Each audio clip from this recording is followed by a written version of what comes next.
Australian Poseidon anti-submarine patrol aircraft entered the airspace near China's Shisha Islands, Paracel Islands.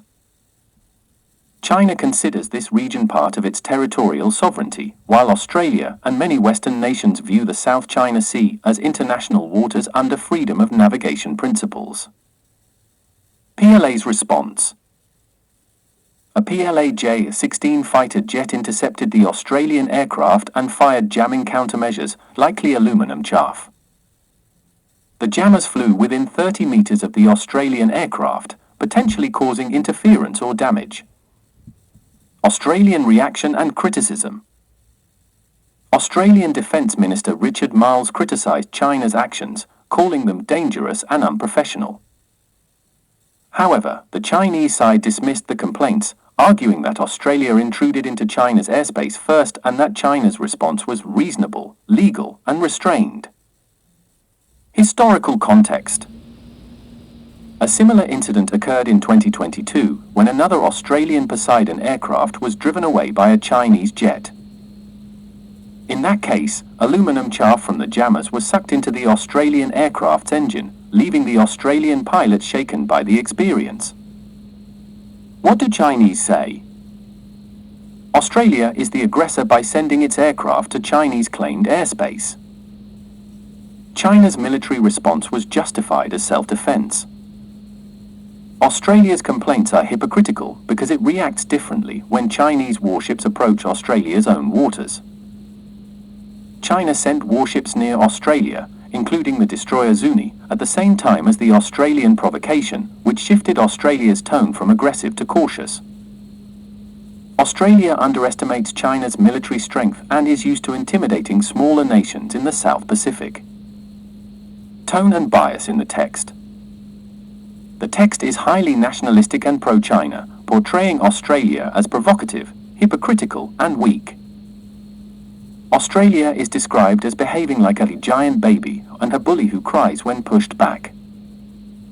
The United States is subtly criticized, referring to Australia as one of its vassals who blindly follows US policies. The PLA is depicted as strong, strategic, and justified in its actions. China's official stance on the incident, emphasizing that Australia provoked China first and China's military response was measured and appropriate.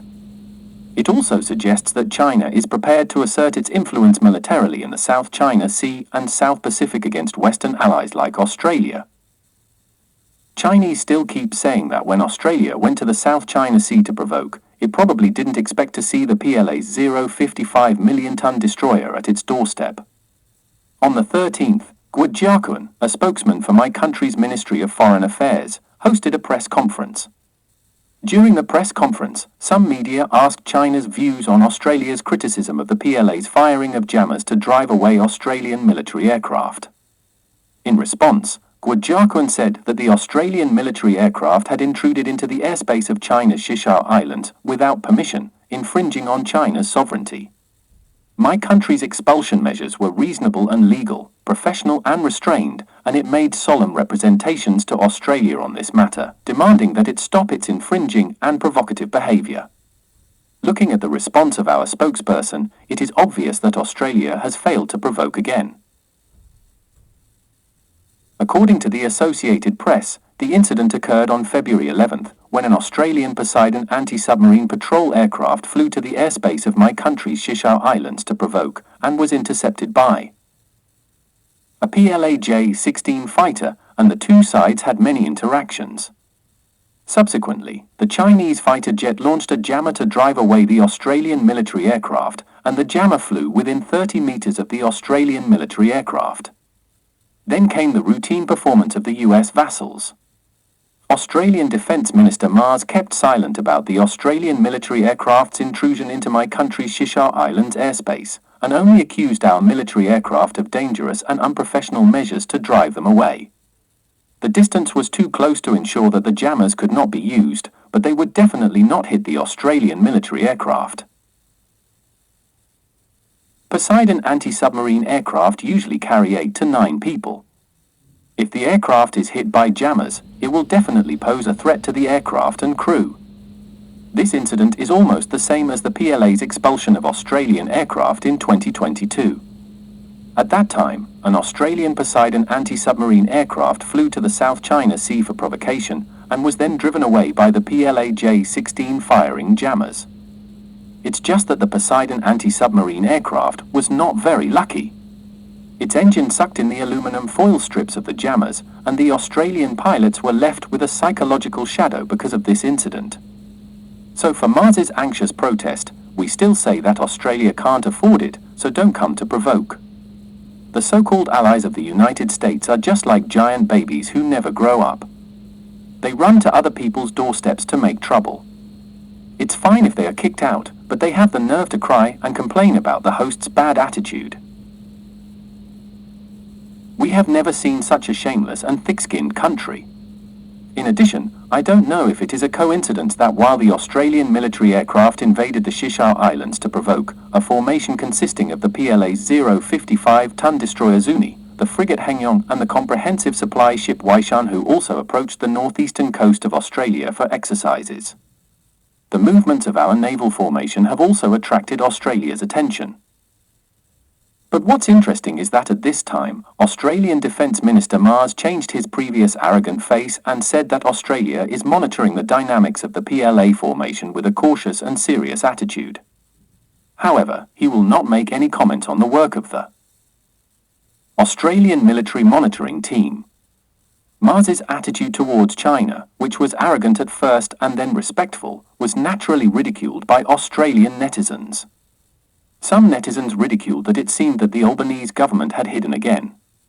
He did not even dare to express concern about the activities of the Chinese Navy. When Chinese warships approached the Australian coast, why did Australian military aircraft fly to the South China Sea?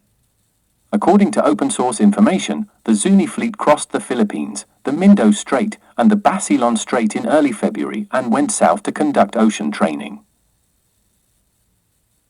Judging from the track, the destination of the Zunyi fleet this time may be in the South Pacific. We have said before that the Australian Ministry of Defence's angry protest against our fighter jets driving away Australian military aircraft exposed that Australia is used to being a car bandit in the South Pacific, thinking that China is as easy to bully as those small countries in the South Pacific. In this case, it is necessary for the People's Liberation Army to bring some Chinese shock to this bully. In response to the recent incident over the South China Sea on February 11, 2025, where a Chinese J-16 fighter jet released flares dangerously close to an Australian P-8A Poseidon surveillance aircraft, Australia has taken several actions.